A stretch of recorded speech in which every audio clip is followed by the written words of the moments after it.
Bagaman nagtataka raw si Pangulong Bongbong Marcos sa basihan ng kilos protesta sa EDSA, iginagalang niya ang karapatang magtipon at magpahayag ayon sa Malacanang.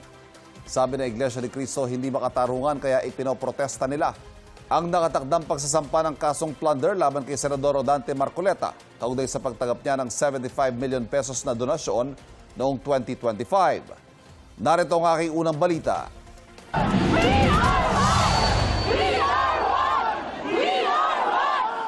Transparency, accountability, justice, and peace. Ito raw ang pinaglalaban ng mga miyembro ng Iglesia ni Cristo kaya sila nagrarally. Tinututulan nila ang nakaambang pagsasampa ng kasong plunder laban kay Senador Dante Marcoleta. Si Senator Dante Marcoleta ay nanguna sa pag-iimbestiga sa isa sa pinakamalaking pandarambong na naganap sa ating kasaysayan. Bakit siya na nagsusulong sa pag-expose ng mga sangkot sa napakalaking pagnanakaw sa Pilipinas ang kakasuhan at ipakukulong sa halip na ang mga na-expose? Ang nakaambang kaso ay kaugnay ng pagtanggap ni Marcoleta ng 75 million pesos mula sa tatlong individual noong January 2025, panahong kongresista pa siya.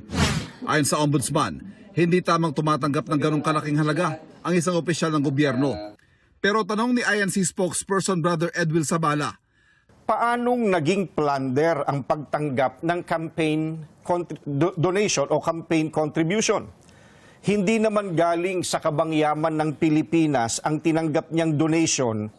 Pero sabi ng ombudsman, hindi kailangan galing sa kaban ng bayan ang perang tinanggap para ituring itong plunder. Binalikan din ng INC ang pag-absuelto ng Commission on Elections kay Marcoleta tungkol sa tinanggap na pera. Hinihingan namin ng pahayag ang COMELEC. Sa pahayag nila noong Marso, sinabi nitong bagamat nakumpirmang tumanggap si Marcoleta ng pinansyal na kontribusyon nagkakahalaga ng 75 million pesos. Nangyari ito bagong simula ng campaign period kung kailan hindi pa maituturing na kandidato si Marcoleta, kaya hindi maituturing na election offense ang non-declaration. Pero paglilinaw ng COMELEC, maring may iba pang batas na nakasasakop dito.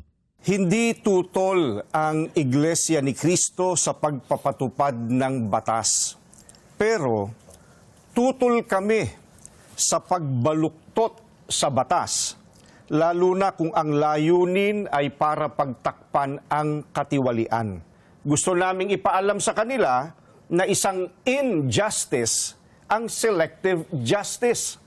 At hindi kami mananahimik sa harap nitong napakalaking pagyurak sa katarungan na hinihingi ng ating mga kababayan. Ang isinagawang rally sa EDSA, iniugnay ni Vice President Sara Duterte sa anyay poor governance ng Administrasyong Marcos.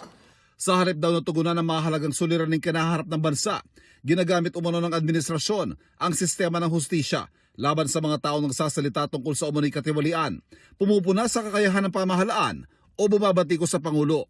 Sabi pa ng Bisen, nagbunga ng mas mapaniil na sitwasyong pampolitika ang estilo ng pamumuno ni Pangulong Bongbong Marcos, kung saan ang mga kritisismo ay sinasagot ng pananakot. Pagdidiin pa ng pangalawang Pangulo, hindi na lang tungkol sa politika ang usapin kundi ang kinabukasan ng bansa at ng mga Pilipino. Sagot ng palasyo. Nag-ugat ang mga usaping ito dahil sa pagpapatupad ng Pangulo ng batas. Sa mabilisang pagpapanagot sa mga taong sangkot, walang sinisino, walang kulay. Wala pang 1 taon.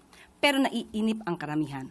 Pero hindi sila nainip sa 6 na taon ni dating Pangulong Duterte na walang halos nagawang pag-iimbestiga.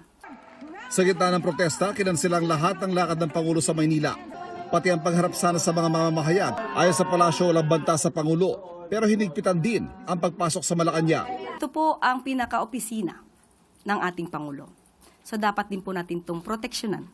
Kahit ano pang klaseng rally yan, maliit, malaki, dapat natin proteksyonan at ito po ay parte na po ng seguridad. Pinagtataka raw ng Pangulo ang basihan ng kilos protesta.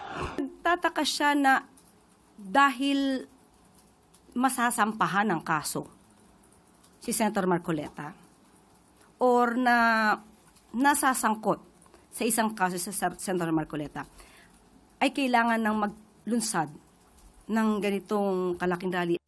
But still, ang Pangulo po ay nakikinig, iginagalang sila, ang tangi lamang niyang hiling ay igalang natin lahat yung mga naaapektuhan na dapat ay hindi naaapektuhan. Ayon sa palasyo, nire-respeto ng administrasyon ang karapatan ng Iglesia ni Cristo na magtipon at magpahayag. Suportado rin ng Pangulo ang panawagan nila para sa pananagutan, hustisya at kapayapaan. Ang Pangulo po ay naniniwala sa paninindigan ng INC. Ipatupad ang batas, transparency, accountability, managot ang dapat managot. At yan po yung ginagawa ng administrasyon. Kung dapat managot ang isang Senator Marcoleta na nagkataon na miyembro ng INC, hindi po ba dapat na i-push din natin yon? Utos ng Pangulo sa pulisya, maximum tolerance at paggalang sa karapatan ng mga nagpoprotesta. Kasabay nito ay ang utos na ipatupad ang batas at pangalagaan ang karapatan ng ibang naapektuhan. Ito ang unang balita. Ivan Mayrina, GMA News.